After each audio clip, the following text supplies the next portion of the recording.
Okay, good afternoon, good morning, or good evening, depending on your location. I welcome you back, and then I'm very happy to shoot the first video, my first live video on the page Voice of Persons with Disability. I am Sambajete, a disability advocate in the Gambia. So today we're going to talk about a very important topic. Here I have my colleague who is also into advocacy. So, sir, hello. Yeah, hi, good afternoon once again. Good morning, good evening, depending on your time zone, and then also your geographical location. I'm very happy once again to be here with my profession. Thumbs up. Okay, thank you once again. Today what we're going to discuss is the expectations of persons with disability under a new government. As we all know that we just came from elections in the Gambia, and a new government is elected in the office. So of course, persons with disability are also part of the country, and they also deserve to have an equal share of the state's cake, or the cake of the nation. So I have my colleague here, Pate. So we're going to talk about the expectations of persons with disability after the elections. As we now have a new government, so what do you think are the expectations of persons with disability? Thank you very much once again, Mr. Jerry. That's a very good question.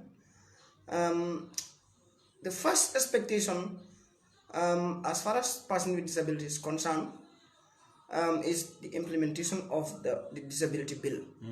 Yeah, and I think it's high time the current government to start implementing the bill. Yeah, so that's the first expectations. We need inclusion. Yeah, let the visual impaired, the person with disability be always considered. And also they should know what they are part and parcel of the development of the country. So what we need is what? Inclusion. Yeah. Okay, inclusion is what we need. As I always say, the persons with disability also need to have equal share of the national cake. So we've been seeing discriminations all over. We've been seeing governments neglecting persons with disability or not giving them the actual things they desire or they need.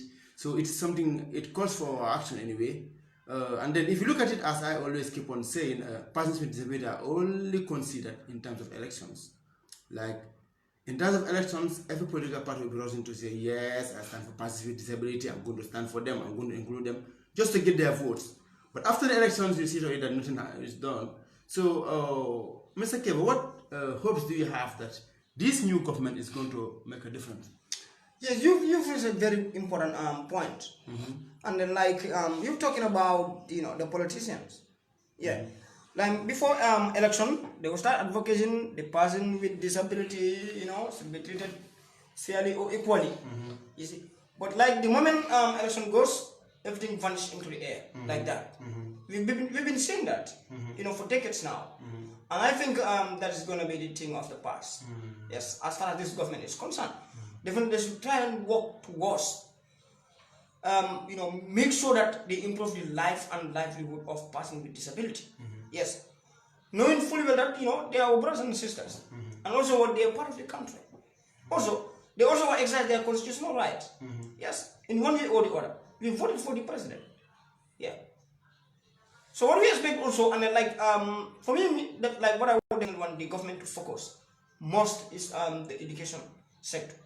And also employment. These sectors are very important because development cannot take place in the absence of education.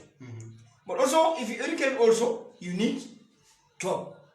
Because after education, you cannot just be sitting folding your hands like that. No. The government also should create job for person with disability. Knowing that what the able people can do, also the person with different able can do it. Yeah. Because nowadays, we've been seeing that the person with disability are using laptops, computers. They're very good in technology. More especially if you know yourself. Maybe what the audience out there, they can just say more about that. Yeah, but definitely you're somebody who's so good in technology. You've been helping people. Whom they are not even what they are not different able person. You know better. So therefore I think it's high time now the government start considering the person with disability. Definitely. Yeah. When the government will consider persons with disability, as you rightly said, there are many areas that needs improvement. If you look at it, the employment sector is just very lacking.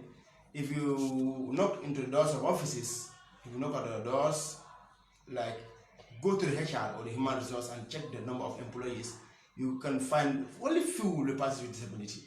Why? Because of the discrimination. Because I can see, as you just said, persons with disability are involved in all kinds of aspects. They could use computers, they could use another thing.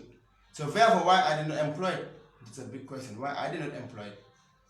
It's just about discrimination. Because if you look at it, most of the offices nowadays, there is no like manpower. Everything is done by the use of computers and then other technological parts of it or other devices, which persons with disability could equally use. If you come for the visually impaired, they could use computers very well, very effectively. A physically challenged could see, so the person will be able to work effectively. We also need ramps to access the mobility of persons with disability, because if you look at it, it's very sad. Even during elections, most of the polling stations, you see today that persons using the wheelchair can't get access to the polling stations because the problem is that there are no ramps. Therefore, sometimes the person needs to be carried in order to cast his or her vote, which is very sad.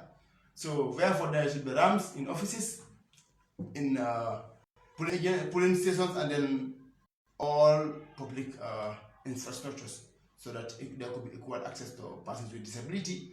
Of course, introduction of what we call sign language will also be there, because you look at it, that it's very sad. You watch the television, most of the time the persons with deaf and hard of hearing always complain.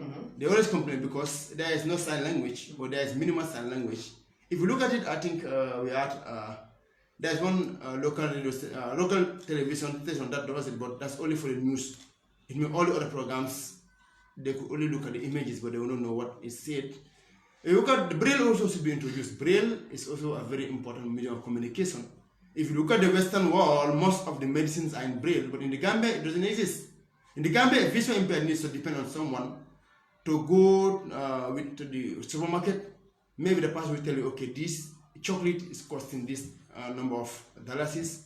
Ice cream costs, maybe example, $100 or $200, which I believe if it was done in Braille, visual impaired wouldn't need someone to help him or her, like explain the prices or describe the objects or the materials for the person. There is a big gap. There is a big gap that needs to be met by the government. Of course, we have very high expectations towards the new government. We believe and hope that all these things will be a thing of the past. We all believe that with this new government, people will just say, "Oh, gone are days when a visual impaired or a person with disability will be suffering." Now things are just changed. We hope that everything will change. So, Mr. Kebe, I think we're going to draw the curtain here. So, if you have any last closing remarks to make. Yes, as I said earlier, once again, thanks so very much for having me. But also, I will appeal to the president or the sitting president that let he have the different able people in heart, not in hand. So I think that will also have to be very looked at, and also to also provide adequate learning materials to the person with disability. Yeah. Okay, thank you so much, Mr. Kebe, and then thank you so much all the viewers, all the followers. We're very grateful that you're following the page. So thank you so much, and this was your host, Sambajete, a disability right advocate in the Gambia. So till you